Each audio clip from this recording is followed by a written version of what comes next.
In today's lecture, we are going to discuss limits, which is part of calculus. So basically, what is calculus? Calculus is a Latin word which means pebbles or stones. Romans initially used stones for the purpose of counting. Actually, the credit of development of calculus goes to these two great mathematicians, Sir Isaac Newton from Great Britain and Leibniz from Germany. Uh, it is sometimes spelled as Leibniz, Leibniz. Now, calculus, originally called infinitesimal calculus or the calculus of infinitesimals, it is the mathematical study of continuous change. See, this is very important. It is the mathematical study of continuous change, in the same way that geometry is the study of what? Shapes, and algebra is the study of generalization of arithmetic operations. Now, calculus is used to create mathematical models in order to arrive into an optimal solution. For example, in physics, calculus is used in lot of its concepts. Among the physical concepts that use calculus include motion, electricity, heat, light, harmonics, acoustics, astronomy, and dynamics. Now, why calculus is used in all fields of life? The logic is simple. Derivative, which is part of calculus, what is the geometrical significance of derivative? It is the slope of tangent to the curve at a point on the curve. And what is the physical significance of derivative? It measures the rate of change of one variable with respect to other. Now, rate of change is required in almost all fields, even in economics also. If we are interested in finding the rate of change of demand with respect to supply, we have to use derivatives, that is, we have to use calculus. Credit card companies also use calculus. Doctors and lawyers also use calculus. Now, the development of calculus was stimulated basically by two geometric problems: finding areas of plane regions and finding tangent lines to curves. Now, both of these problems are related to the concept of limit. The portion of calculus arising from the tangent problem is called differential calculus, and that arising from the area problem is called integral calculus. Calculus is the mathematical tool used to analyze changes in physical quantities. As I told, that it was developed by two great mathematicians, Newton and Leibniz, in 17th century. Basically, four major classes of scientific and mathematical problems are: number one, find the tangent line to a curve at a point; then find length of a curve, the area of region, and the volume of solid; then find minima, maxima of quantities such as the distance of a planet from the sun. Given a formula for the distance traveled by a body in any specified amount of time, find the velocity and acceleration or velocity at any instant, and vice versa. So let us discuss the concept of limit. Here you will notice that a quadrilateral, I will say that a polygon, is inscribed in a circle. Clearly, the area of the circle is greater than area of the quadrilateral, or in general polygon inscribed in it. I represent the difference between two areas by dn. D means difference, and what does n stand for? N means number of sides of that n-gon polygon. Now I increase number of sides of polygon inscribed in the circle. You will notice that still area of the circle is greater than area of the polygon inscribed in it, but the difference between areas is now reduced. We again increase number of sides of the polygon inscribed in the circle. You will notice that still area of the circle is greater than area of the polygon, but again dn is reduced. Now consider hypothetical case. Consider every point on the circle as side of n-gon. As I said, it is purely hypothetical case. So in that case only, area of the circle will be the same as area of the polygon. So that the difference between two areas will be what? 0. This I can write as n tends to infinity. Observe this, I have not written n equal to infinity, because what is infinity? Infinity is something which is greater than every real number. So infinity is not a real number and therefore it cannot be shown by a point on number line. So what does this mean? This means if we go on increasing number of sides of polygon inscribed in the circle, and if that number approaches infinity, the difference between two areas will approach 0. Is that clear? So in other words, limit dn as n tends to infinity is nothing but 0. So 0 is not the value of dn. 0 is the limiting value of dn as n approaches infinity. Now the second classic example of limit is, what is tangent? Tangent is defined as the limiting position of a secant. Now many students say that tangent is a line which cuts the curve in one point. No. If you want to use that, then you have to say that tangent is a line which intersects the curve in two but coincident points. Okay. Now consider this circle. You could have considered any curve. I have considered circle. Clearly PQ is a secant, right? I have to extend this both ways. Now I change the position of the point Q. That is, Q approaches P but along the curve. So this is the next position of Q. This is the next position of Q. And finally, when Q and P coincide, I can say that limiting position of the secant is nothing but tangent at the point. And that is why we can say that tangent is a line which intersects the curve in two coincident points. Okay. Now let fx be 3x plus 5. I have considered 3x plus 5. You could have considered any other function. As x assumes values which are nearer and nearer to 10, I have considered 10. You could have considered any real number.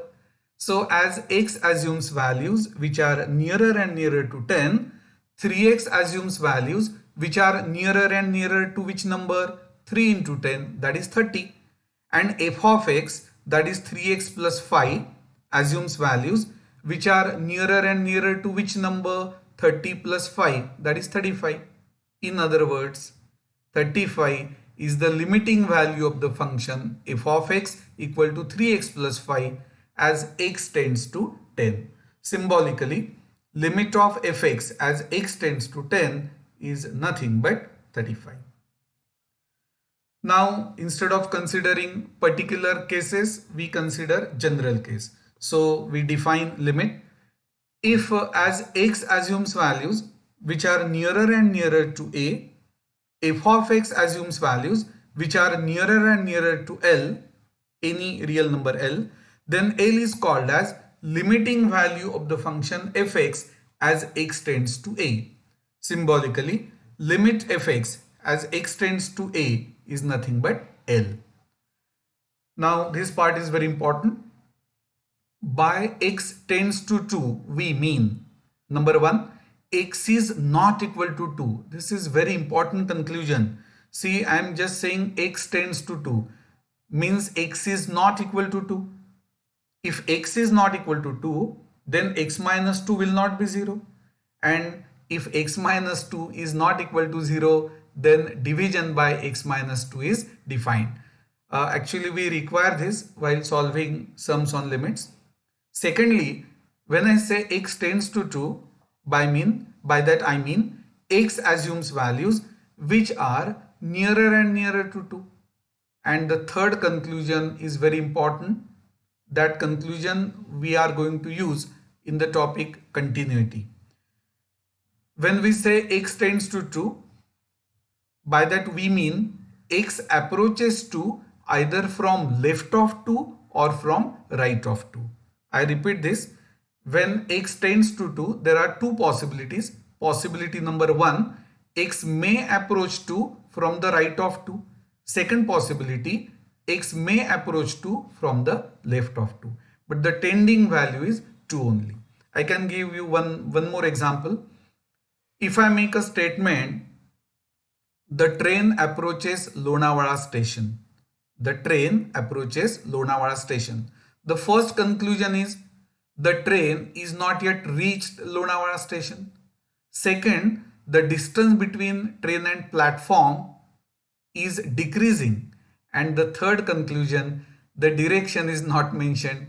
That is, whether the train is coming from Mumbai or from Pune is not mentioned. Is that clear? Now, when you solve sums on limits, you should know these basic things. Like factors of a square minus b square are a plus b into a minus b. So what is a minus b? It is root a plus root b into root a minus root b, provided root a root b both are real. What is a cube minus b cube?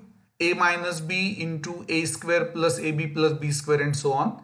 So these results are very important, especially result number 8. If value of a polynomial in x is 0 at x equal to a, then x minus a is its factor. I repeat this. If value of a polynomial in x is 0 at x equal to a, then x minus a is its factor. For example, consider the polynomial x square minus 4. What is the value of x square minus 4 at x equal to 2? 2 square 4 minus 4 0. So as value of the polynomial x square minus 4 is 0 at x equal to 2, x minus 2 must be the factor of x square minus 4. Now these are important theorems. Suppose limit fx as x tends to a and limit gx as x tends to a both exist and k is a constant.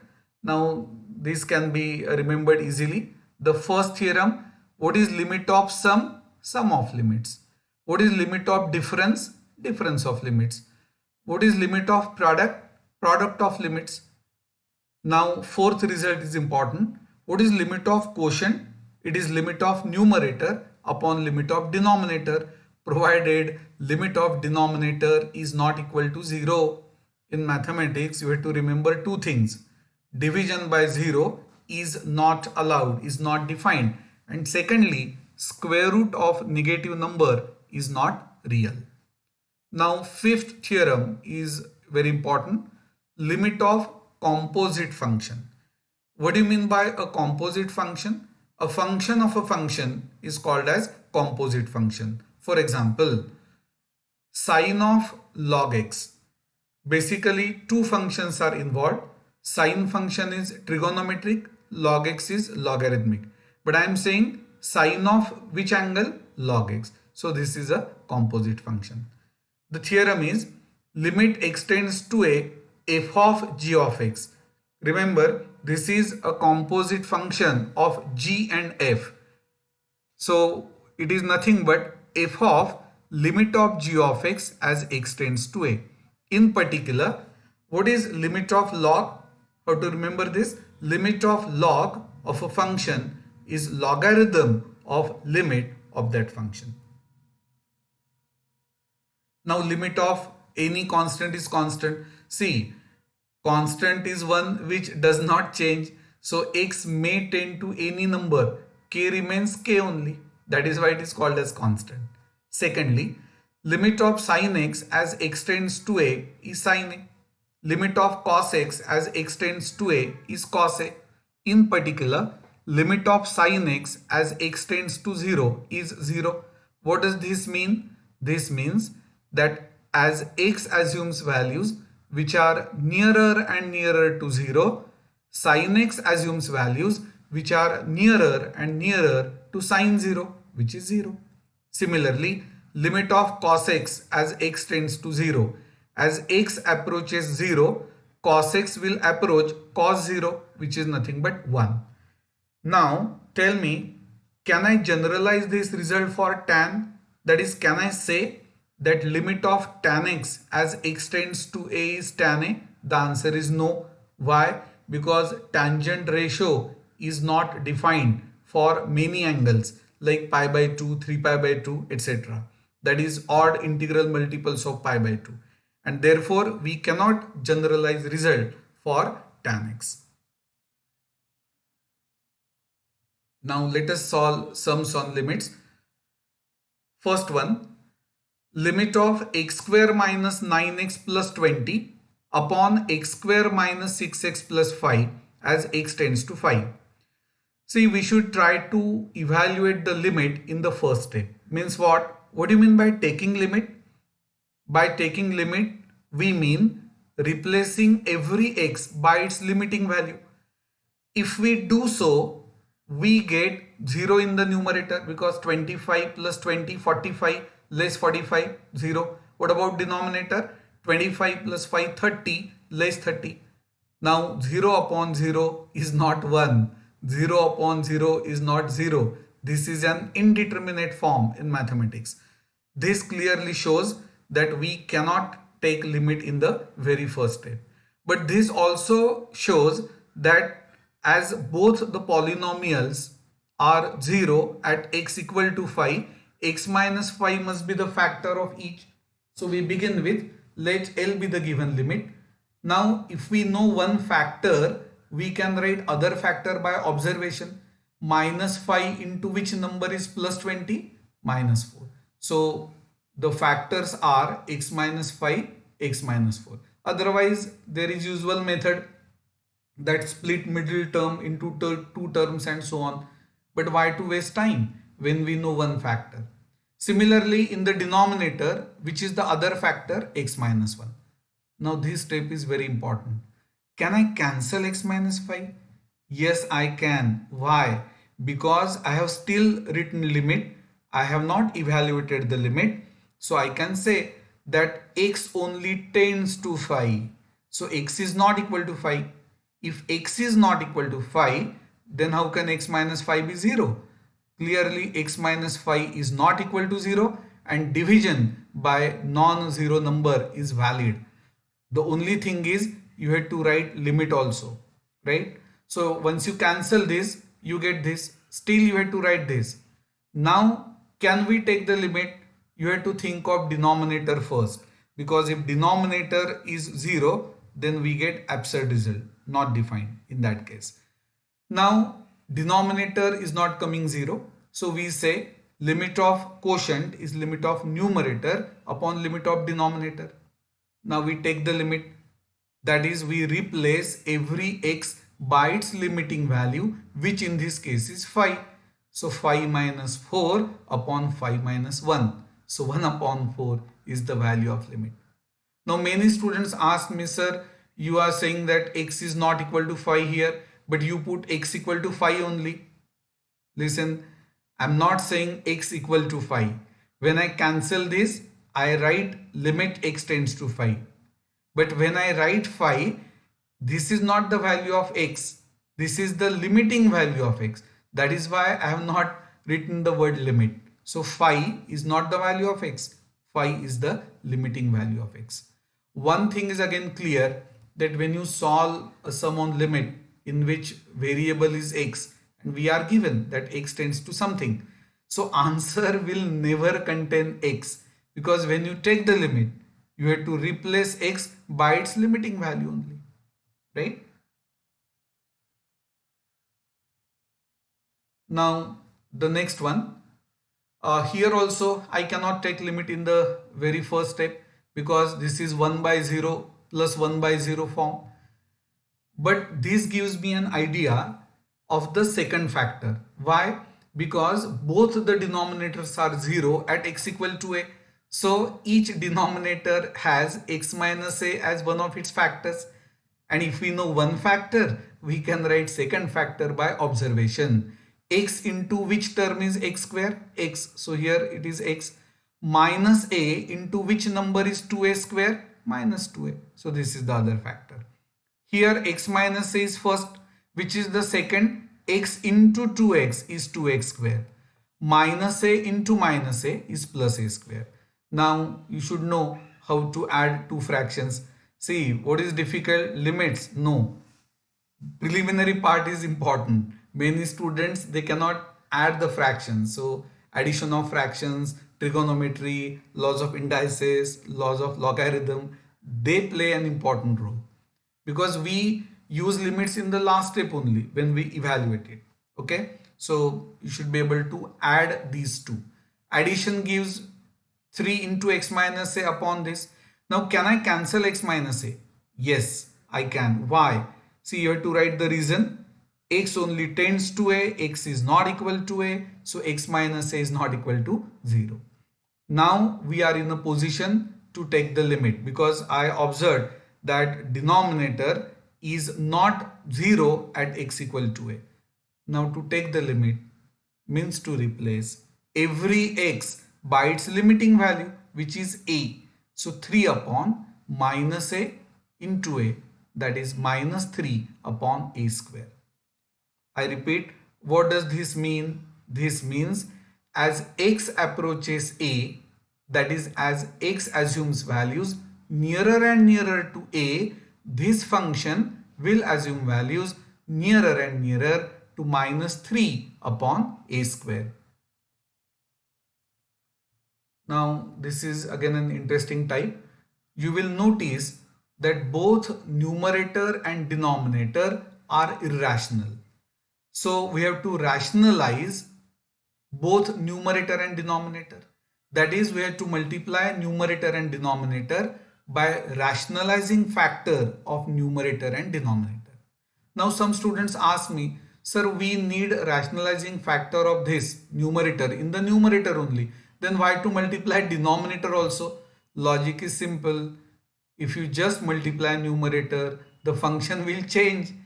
Means you are asked to find limit of one function, say fx, and you are considering another function g of x. That is not correct. So though we say rationalize numerator, we have to multiply both numerator and denominator, but by what? Rationalizing factor of numerator. Now what is the rationalizing factor of numerator? It is root of 3x plus 1 plus 4. See. And what about rationalizing factor of denominator? 7 plus root 8x plus 9. Now in the numerator, first into third, a minus b into a plus b is a square minus b square. So 3x plus 1 minus 16. This term as it is. In the denominator, 7 minus this into 7 plus, which is 49, less in bracket 8x plus 9. If you simplify, you will notice that 3 into x minus 5 into 7 plus root 8x plus 9 upon this. See, logic is simple.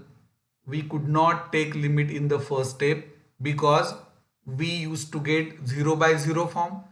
Now we get 0 by 0 form on putting x equal to 5. See, root 16, 4 minus 4, 0, 7 minus root 49, that is again 7. So we must get x minus 5 because this is 0. Numerator and denominator both are 0 at x equal to 5. So x minus 5 must be present in both. Now initially it is present in hidden form. So we found that part x minus 5. We found that factor x minus 5. Now we can cancel this. This was giving absurd result 0 by 0 form, right? And that is why we have rationalized both numerator and denominator. Now after cancelling this, what remains is limit x tends to 5, 3 into this upon minus 8 into this. Can we take the limit now? Before you say yes, just check the denominator. Yes, denominator is not coming 0, so we can. Oh, I think I haven't shown that step, but you can complete this. Put x equal to 5 and then evaluate the limit.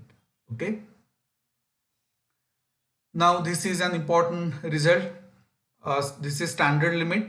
limit of x raised to n minus a raised to n upon x minus a as x tends to a is what? N into a raised to n minus 1. See, this is not na in bracket raised to n minus 1. It is n into what? A raised to n minus 1, where n is a real number. Good. Let us evaluate this limit. Limit x tends to 2, x raised to 7 minus 128 upon x raised to 5 minus 32. Now 128 is what? 2 raised to 7. 32 is what? 2 raised to 5. We have to use this standard limit, right? So we must first write the function in standard form. That is, in which form? X raised to n minus a raised to n upon x minus a. For that, what we do? We divide numerator and denominator by x minus 2. Is it allowed? You have to mention the reason also. We can divide by x minus 2 because x only tends to 2. X is not equal to 2. So division by x minus 2 is allowed. Now what is limit of quotient? Limit of numerator upon limit of denominator. Now use this result. Limit x raised to n minus a raised to n upon x minus a as x tends to a is what? N into a raised to n minus 1. So here n means index 7 into 2 raised to 7 minus 1. What about denominator? 5 into 2 raised to 5 minus 1. So on simplification, you get 28 upon 5 as the final answer. See, once we do derivatives, we can get answer easily in just few seconds using an interesting rule suggested by French mathematician L'Hopital. So using L'Hopital rule, we can evaluate the limit in just few seconds. But for that, you should know derivatives. Now consider this. Limit x cube minus x minus 24 upon x cube minus x square minus 18 as x tends to 3. Can we take limit in the first step? By taking limit, we mean replacing every x by its limiting value, which in this case is 3. We cannot because we get 0 by 0 form. So that clearly shows that x minus 3 is a factor of both numerator and denominator. Now what is the difference between previous sums and this sum? Here the polynomial is a cubic polynomial. So had it been a quadratic, we would have obtained second factor easily. But this is a cubic polynomial. So in this case, second factor can be obtained using two methods. This is the simplest method. I will explain both the methods actually. This is called as synthetic division. Interesting method. First we write this polynomial in coefficient form. What is the coefficient of x cube? 1. Don't say that there is no term in x square. It is there, 0x square. So its coefficient is 0. Then minus 1 minus 24. I repeat, the first thing is to write the polynomial in coefficient form.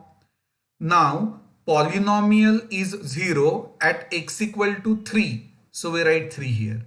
Suppose polynomial is 0 at x equal to minus 11. Then in that case we will write minus 11. Next step, this one as it is. Now 1 into 3 product is 3. We add these two. 0 plus 3, 3. Then 3 into 3 is 9. Minus 1 plus 9 is 8. 8 into 3 is 24. Their addition is 0. Here you must get 0 only, because when we say x minus 3 is a factor, it divides the polynomial with 0 remainder. So which is the second factor? X square plus 3x plus 8. I hope you understood this. So what is numerator? It is x minus 3 into this. Now denominator is also a cubic polynomial whose first factor is x minus 3. So let us write this polynomial in coefficient form. So 3 minus 1, why 0? Because the term in x is 0x. Poly is 0 at x equal to 3. So we write 3 here. 1 as it is. 1 into 3 is 3. What is their addition? 2. 2 into 3, 6. What is the addition? 6. 6 into 3, 18. What is the addition? 0. So the other factor is x square plus 2x plus 6. So this is called as synthetic division. There is another method, in fact, that is the original method, actual division. I'll explain that also. See, we have to divide x cube plus 0x square minus x minus 24 by what? X minus 3. So this is dividend, this is divisor. We have to find quotient, and how to check the answer? Remainder should be 0. X cube upon x is x square. So multiply these two terms by x square. So x cube minus 3x square. Subtract. So this is 3x square. Bring this term to write this beside 3x square. So we get 3x square minus x. 3x square upon x is 3x. So 3x square minus 9x. Why 9x? Because 3x into minus 3 is minus 9x. Subtract, you get 8x. Now bring this term minus 24. 8x upon x is 8. So we write this in quotient. 8 into x minus 3 is 8x minus 24. Subtract, yes, remainder is 0. So which is the other factor? X square plus 3x plus 8, which we can obtain using synthetic division also. Good. Now cancel x minus 3 because x only tends to 3. X is not equal to 3. So division by x minus 3 is allowed, defined. Many students have habit of not writing limit x tends to 3 every time. See, if you do not write limit, the answer will not be in terms of x, because you haven't written limit means you have evaluated the limit. And when you evaluate limit, you have to replace x by its limiting value. So up to this stage, you have to write limit x tends to 3. Okay. So after cancelling this factor, I have mentioned remaining terms. Can we take the limit?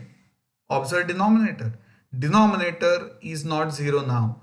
Yes. So we are in a position to evaluate the limit. To take the limit means to replace every x by its limiting value, which in this case is 3. So as x approaches 3, x square will approach which number? 3 square, that is 9, and so on. So the final answer is 26 upon 21.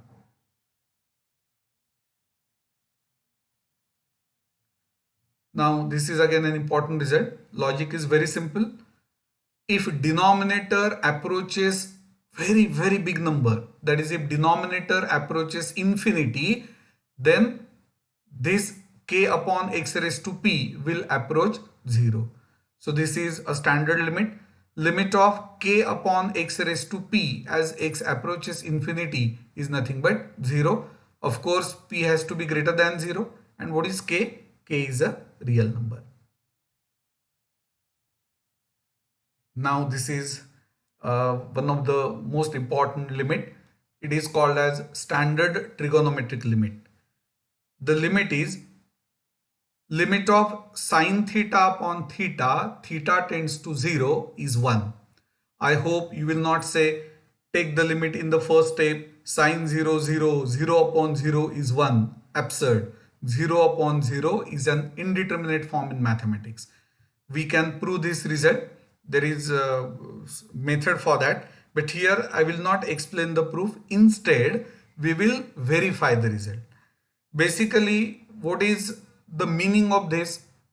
You have to remember that angle is strictly in radian. If the angle is not in radian, then the first job is to convert that angle into radian, using which result? X degree equal to how many radian? Pi x upon 180 radian. So angle is in radian. And see, in calculus, it is customary not to mention the unit of an angle if it is radian. Also, in calculus, base of logarithm must be e only. What is e? E is an irrational number. 2 less than e less than 3. We have seen that in log tables, base of logarithm is 10. it is called as common logarithm. But in calculus, base of logarithm is e. It is called as natural logarithm. So in calculus, it is customary not to mention the base if it is e. Okay, now coming back to this important trigonometric limit, angle is in radian. Now angle theta necessarily tends to 0. One more important thing, angle in the numerator is fully repeated in the denominator. Note that theta in the denominator is not an angle. For example, sine 3 upon 3. So in that case, by sine 3, I mean sine of 3 radian, and in the denominator, it is again 3, but it is not 3 radian. Okay, so this is an important limit. Now we will verify this. What does this mean? I'll tell you once again. When theta is very small and in radian, then sine theta upon theta is almost 1. That is, as theta approaches 0, as theta assumes values which are nearer and nearer to 0 radian, in that case sine theta upon theta approaches value which is rather the values approach which number 1. So let us verify. I consider angle as pi by 10. Pi by 10 means how many degree? Pi radian means 180 degrees. So 180 upon 10, 18 degree. Using natural sine table, sine 18 degree can be seen to be 0.3090. Clearly, denominator is not 18. Denominator is pi by 10. What is pi? I have taken pi as 3.142. You could have taken 22 by 7 also. But as numerator is in decimal, I have taken pi as 3.142. Divided by 10, you get 0.3142.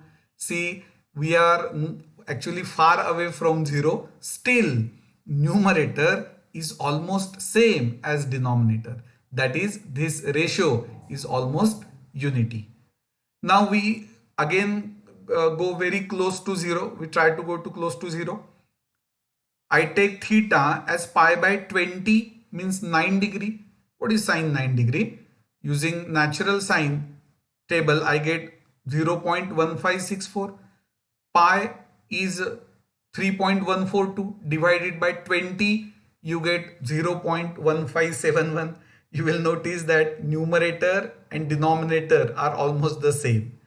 Now I take angle very small as pi by 100 means 1.8 degree. Using natural sine table, what is sine of 1.8 degree? It is 0.0314 and denominator is pi by 100. So 3.14 upon or 142 upon 100 is this. So they are almost the same. So I will say if x is very small and in radian, sin x upon x is almost 1. So for very small angle x, I can say sin x upon x approximately equal to 1. This is the sign of approximation. So in physics, you will see that in many cases when the angle is very small, sin x can be approximated as x. I hope you have understood the result. Now what are the corollaries? Limit of sin k theta upon k theta as theta approaches 0 is 1. Logic is simple. Angle is in the radian. Angle tends to 0 because as theta tends to 0, k theta tends to k into 0, that is 0. And angle is fully repeated in the denominator. So what is the answer? 1. Now what about limit of tan theta upon theta as theta tends to 0? This is also 1. You can verify this result by taking values of theta which are close to 0, or I can say what is tan theta? Sin theta upon cos theta. So if you rearrange the terms, tan theta upon theta is sin theta upon theta into 1 upon cos theta. Just you have to rearrange the terms. But what is sin theta upon theta? Standard limit 1 into 1 upon cos 0, which is 1. And that is why value of this limit is 1. Same logic, angle tends to 0, angle is in radian and is fully repeated in the denominator. So if I consider general case k theta, but if it is repeated in the denominator, then value of this limit is also 1. Now many students, they think that limit of cos theta upon theta as theta tends to 0 will be 1. Wrong. This limit does not exist. So let us solve sums on this standard limit. Now one thing is clear. Previously we used to say to evaluate limit we replace every x by its limiting value. Now we will say to evaluate limit means either use standard trigonometric limit or replace every x by its limiting value. Let us consider limit of sine x degree upon x as x tends to 0. Clearly value of this limit is not 1. Reason, angle must be in radian. It is in degree. So x degree means how many radian? Pi x upon 180. So I write this as sine pi x upon 180 upon x as x tends to 0. Now the second criterion, angle should tend to 0. Yes, it is tending to 0 only because as x tends to 0, pi x upon 180 tends to 0 only.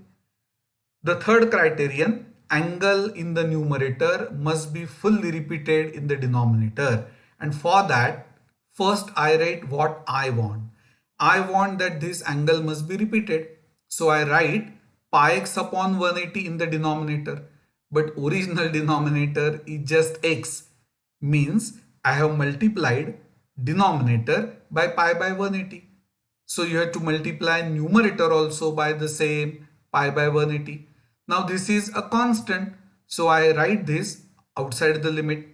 So this becomes pi by 180 into limit of this. Can I say value of this limit is 1? Yes. Why?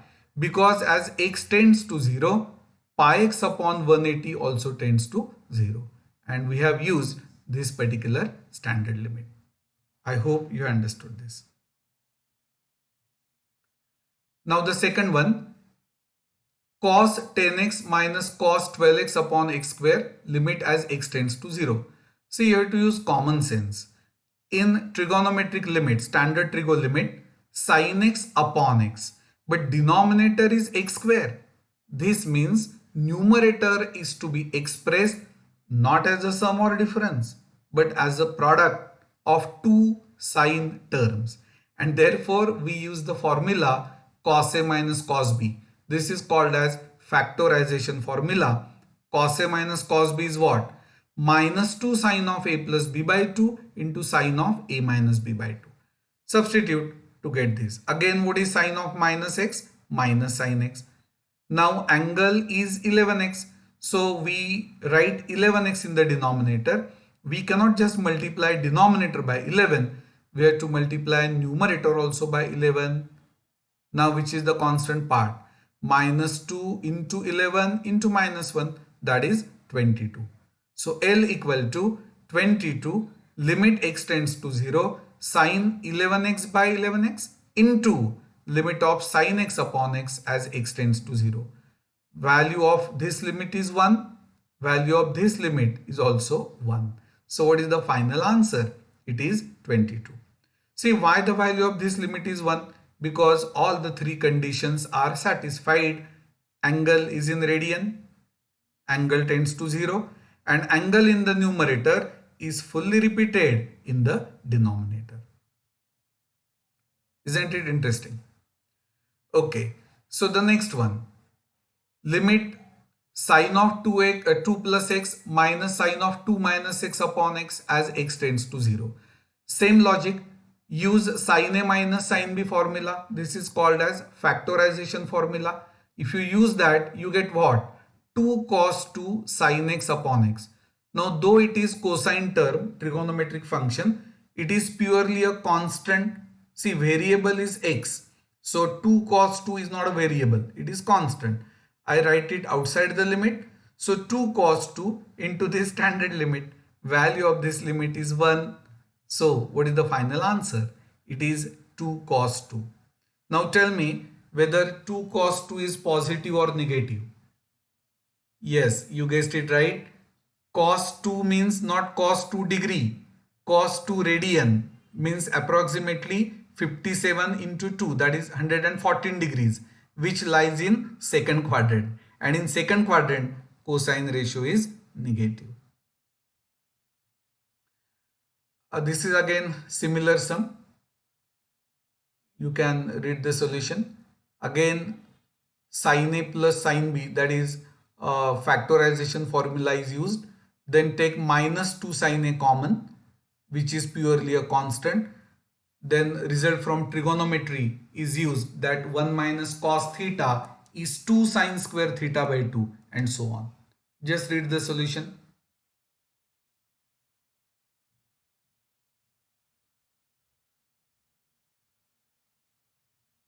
Standard trigonometric limit. See, to evaluate limit or to take limit means either to use standard trigonometric limit, as in this case.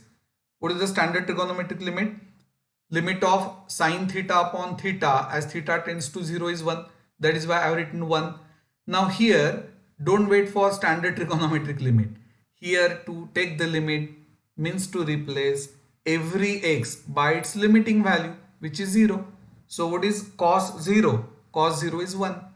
And that is why final answer is minus sin A. It is better if you mention the reasons.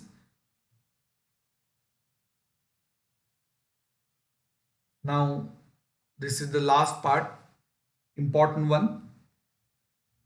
Exponential limits, limits of exponential functions. The first one, limit of a raised to x minus 1 upon x as x tends to 0 is log a to the base e. Actually, I need not mention the base because we are doing calculus. So it is customary not to mention the base of logarithm if it is e. Now what is the restriction on base a? I'm talking about base in a raised to x. A has to be greater than 0 but not equal to 1. I read this once again. Limit of a raised to x minus 1 upon x as x tends to 0 is log a. Now what are your observations? Index should tend to 0 and index must be fully repeated in the denominator. Now let us consider particular case. Can a be e? Yes, because e is greater than 0 and not equal to 1. In fact, e is 2.718. So what is limit e raised to x minus 1 upon x as x tends to 0? It is log e, but base of logarithm is e. Logarithm of any number to the same base is 1, and that is why we get 1. So this is an important result. Now result number 3, limit of 1 plus x raised to 1 upon x as x tends to 0 is e. What are your observations? See, something is added to 1, right? Something is added to 1, same thing tends to 0. That is, whatever is added to 1, its tending value is 0. And observe the index. What is index? Index is reciprocal of whatever is added to 1.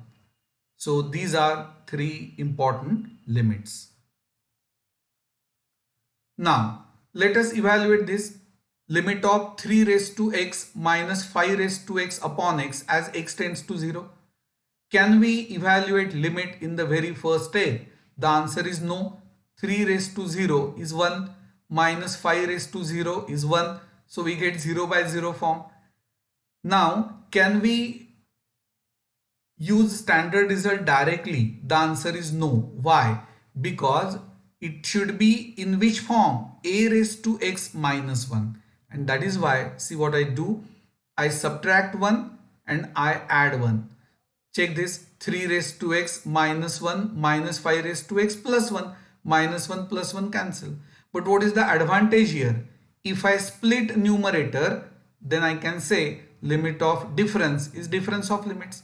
Now this is standard limit, its value is log 3. And what about this? Its value is log 5. Now log m minus log n is log of m upon n.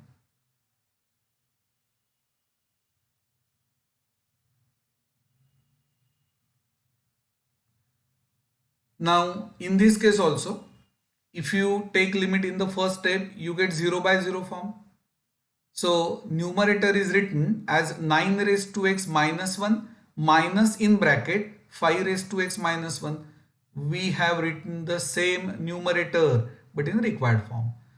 Now next step is important. We have to divide both numerator and denominator by x. Can we divide by x? Are we sure that x is not equal to 0? Yes, we are, because x only tends to 0, x is not equal to 0. Now use theorems. Limit of quotient is limit of numerator upon limit of denominator and so on. So this is what? Log 9 minus log 5 upon log 4. Now what is log 9 minus log 5? I hope you will not say log 4. Many students write log 4 upon log 4, that is 1. So they get 0 as credit. Right? No mark for that. That is wrong. Log 9 minus log 5 is not log 4. Log m minus log n is log of m upon n. So log of 9 by 5 upon log 4 as it is. In fact, a good student will write final answer as what? Log of 9 by 5 to the base 4 using change of base property. But in exam, you are supposed to write this answer as the final answer. Now next sum. Can we take limit in the first step? No, 0 by 0 form. So we subtract 1, add 1, we rearrange the terms. Same logic. We divide numerator and denominator by x because standard limits require that denominator is x. Now if you divide by x, next part is simple. This is standard limit log a. What is the value of this limit? Log b. This is standard trigonometric limit 1. Now what is log a minus log b? I hope you won't take log common. That is ridiculous. Log in bracket a minus b. No. What is log a minus log b? It is log of a upon b.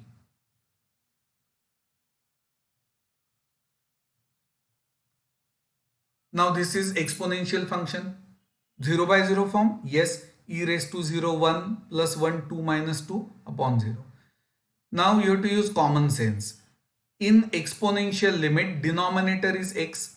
Here denominator is x square. So we have to express numerator neither as sum or difference but as product. Now what is e raised to minus x? 1 upon e raised to x. Simplify to get e raised to x square plus 1 minus 2 raised to x upon this. Now many students cannot write this and then they blame calculus.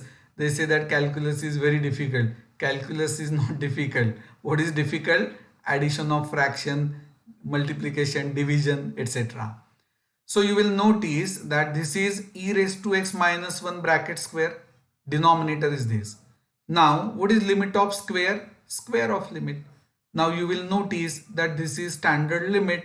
Its value is 1. So 1 square. Now do not forget to consider e raised to x, because if x is there, you should not take that outside the limit. Its limit is to be evaluated. Now here we replace every x by its limiting value, which is 0. But what is e raised to 0? 1. And that is why final answer is 1.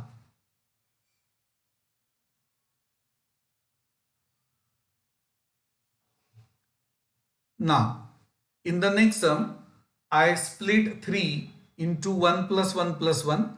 So we write numerator as a raised to x minus 1 plus b raised to x minus 1 plus c raised to x minus 1. Next step, divide numerator and denominator by x. Now some students ask, sir, then it should have been x cube in the numerator. See, a plus b plus c is there. So had it been a into b into c, that is product, would have required x cube, but this is first plus second plus third. So x is sufficient because we had to split the numerator. See, these are basics and it has nothing to do with calculus. Now use theorems on limits. You will notice that this is standard limit log a plus log b plus log c. Denominator is again a standard trigonometric limit. Its value is 1. Again, do not take log common. Log a plus log b plus log c is nothing but log abc. Now next sum.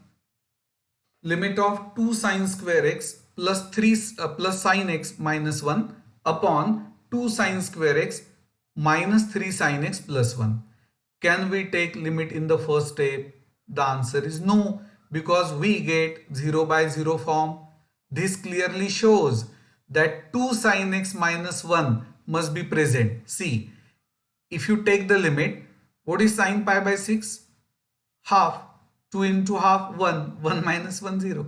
So this factor is giving 0 by 0 form. Okay, so we do not take limit in the first step. So we factorize. So what is important and what is difficult? Factorization. Evaluation of limit is not at all difficult. What are the factors of numerator? 2 sine x minus 1, sine x plus 1. What are the factors of denominator? 2 sine x minus 1, sine x minus 1. Can I cancel 2 sine x minus 1? Yes, x only tends to pi by 6. X is not equal to pi by 6. Okay.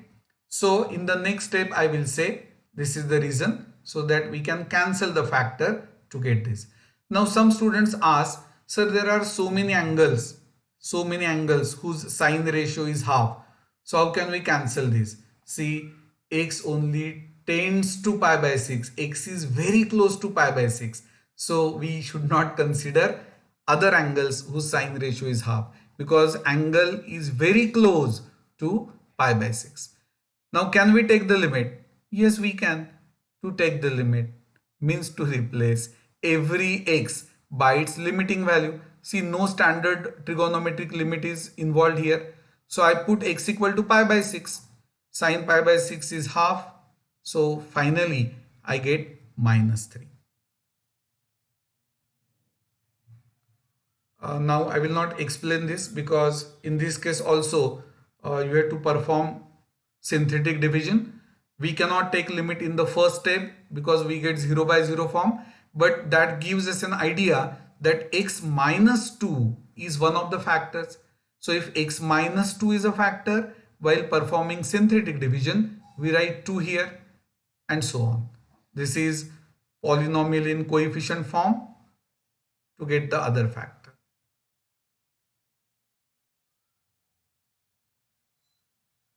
So after cancelling x minus 2, we get this. Now, can we take the limit? The answer is no, because denominator is coming out to be 0. But x minus 2 is not present now in the numerator. X minus 2 is not a factor of this. So I will say limit of numerator is coming as 5. Limit of denominator is coming as 0. And therefore this limit does not exist.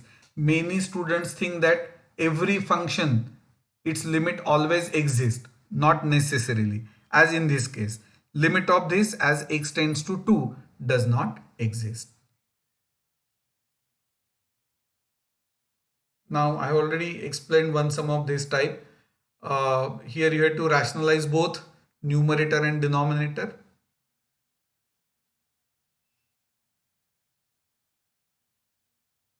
To get final answer as what? Minus 1 upon 3. Okay, now this is the last sum of today's discussion. See, I'm not saying these many sums are sufficient. I've tried to take few sums on each type. What you need is practice. You should solve at least 20 to 25 sums on each type. Now, let us discuss this. In fact, we already solved this sum. In fact, this sum we have already solved. Okay, so this is just repetition. I'm sorry. Log of 9 by 5 upon log 4 is the answer. What about this? Okay. Yes, this is the last sum because this is based on the last limit of 1 plus x raised to 1 upon x as x tends to 0, which is e. Okay. So consider this one. Now 4x plus 1 can be written as what? 1 plus 4x, denominator 1 minus 4x. Use laws of indices. A upon b raised to m is a raised to m upon b raised to m. Now what is limit of quotient? It is limit of numerator upon limit of denominator. Now the logic is simple. Something is added to 1. Yes. Same thing tends to 0. Yes, it does. Because as x tends to 0, 4x tends to 0. But index must be reciprocal of 4x. So first we write what we want. We want index as 1 by 4x. But is this the original index? No. Original index is 1 upon x.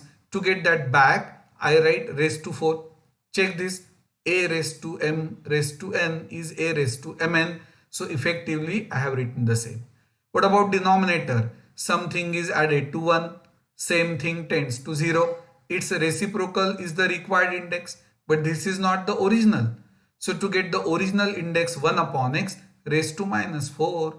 Now what is limit of power? It is power of that limit. Note that this is standard limit. Its value is e. So e raised to 4 upon e raised to minus 4. So that gives me e raised to 8 as the final answer.